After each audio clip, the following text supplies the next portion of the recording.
BCCI की तरफ से हिंदुस्तानी टीम के खिलाड़ियों के लिए हलाल गोश्त की सिफारिश का मामला तनाज़े की शक्ल अख्तियार कर गया है। इस सिलसिले में सोशल मीडिया पर बीसीसीआई को शदीद तनकीदों का निशाना बनाया जा रहा है। बताया गया था कि गुज़िश्ता रोज से यह खबर गश्त कर रही थी कि बीसीसीआई ने टीम इंडिया के खिलाड़ियों के लिए पोर्क और बीफ की ममानियत की है और कहा है कि यह इस्तेमाल की इजाज़त नहीं रहेगी। टीम इंडिया के खिलाड़ियों को हलाल गोश्त यहां पर इस्तेमाल करना पड़ेगा। इस तरह से बीसीसीआई का हवाले से ये खबरें गुज़िश्ता रोज़ दिन भर गश्त कर रही थी, लेकिन इत्तलात ये मिल रही हैं कि बीसीसीआई के ट्रेजर अरुण धूमल ने इन खबरों को मुस्तरद किया है। आज उनकी तरफ से एक मुख्तसर सा बयान देखा गया है जिसमें कहा गया है कि इस तरह की खबरों में कोई सच्चाई नहीं है। हालांकि गुज़िश्ता रोज़ दिन भर ये खबरें गश्त करती रही हैं कि बीसीसीआई ने अपने टीम के खिलाड़ियों के लिए हलाल गोश्त की सिफारिश की है। अब यह खबर में क्या सच्चाई है इतना तो पता नहीं, लेकिन ट्विटर पर यह पता चला है कि यहां पर एक तरह से एक हैशटैग शुरू हुआ है, एक ट्रेंड शुरू किया गया, बीसीसीआई प्रमोट्स हलाल। इस नाम से यहां पर एक ट्रेंडिंग शुरू हुई थी, लेकिन कहा यह जा रहा है कि बीसीसीआई ने इस तरह का कोई अहकाम जारी नहीं किया है।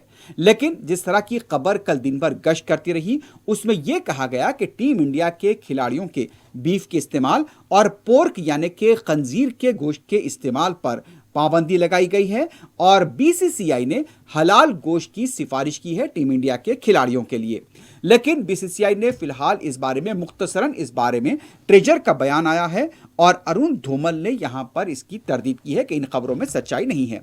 बहरहाल जहां से भी यह खबर आई थी उस खबर को लेकर कुछ ना कुछ ऐसा लग रहा है कि धुआं जरूर निकला है, लेकिन आग भड़कने से पहले ही उसे बुझाने की कोशिश की गई है। हलाल गोश्त को लेकर टीम इंडिया के खिलाड़ियों को तरगीब देने के लिए यहां पर सोशल मीडिया पर कहा जा रहा है कि बीसीसीआई मजबूर कर रही है। कई बार इसमें जाफरानी तंजीम के कारकुन और बीजेपी के कुछ कायदीन भी कूद पड़े हैं, जिनका यह कहना है कि बीसीसीआई को हलाल गोश्त की तशहीर नहीं करनी चाहिए।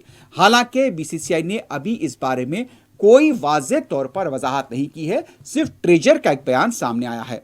बहरहाल अगर यह खबर आती है कि बीसीसीआई ने तरदीद कर दी है तो ये एक और बात होती, लेकिन सरकारी तौर पर मीडिया के सामने आकर बीसीसीआई के किसी नुमाइंदे ने बात नहीं की है। बहरहाल जो भी खबर है अभी तक इससे कोई तरह का पर्दा नहीं उठ पाया है, ना तो वाज़ेह तौर पर वजाहत हुई है कि क्या बीसीसीआई ने वाकई खिलाड़ियों को हलाल गोश्त इस्तेमाल करने की इजाज़त दी है या फिर सिफारिश की है। बीसीसीआई की तरफ से पहले गुज़िश्ता रोज़ ये कहा जा रहा था कि टीम इंडिया के खिलाड़ियों का जो डाइट प्लान होता है, जो खाने का जो रूटीन होता है, जो मेनू होता है, उसके अंदर ये कहा गया था कि खिलाड़ी सिर्फ हलाल गोश्त इस्तेमाल करें। अब हलाल का नाम सुनते ही ऐसा लग रहा है कि जाफरानी तंजीमों के ऊपर सांप लौटने लगे हैं, क्योंकि हलाल को सीधे तौर पर मुसलमानों से जोड़ दिया जाता है और मुसलमानों से जोड़ने की वजह से, क्योंकि हलाल का लफ्ज़ मुसलमानों के साथ जुड़ा होता है, ये लफ्ज़ आते ही जाफरानी तंजीमें यहां पर सामने आ गई हैं। ट्विटर पर ट्रेंड चल पड़ा है, बीसीसीआई प्रमोट्स हलाल।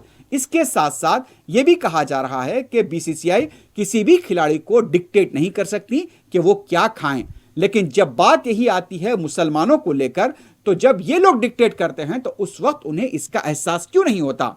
मुसलमानों पर क्यों जोर दिया जाता है कि वो ये खाएं वो खाएं, हाथ में से गोश्त खींच लिया जाता है, घरों में घुसकर फ्रिज को देखा जाता है? तो ये कई सवाल खड़े होते हैं। लेकिन फिलहाल बीसीसीआई की यहां पर सरकारी वजाहत का इंतजार रहेगा। लेकिन चूंकि बीसीसीआई के ट्रेजर अरुण धूमल की तरफ से एक बयान सामने आया है जिसमें उन्होंने इस खबर की तरदीद की है कि बीसीसीआई ने अपने खिलाड़ियों को हलाल गोश्त की सिफारिश की है उनके डाइट प्लान के अंदर।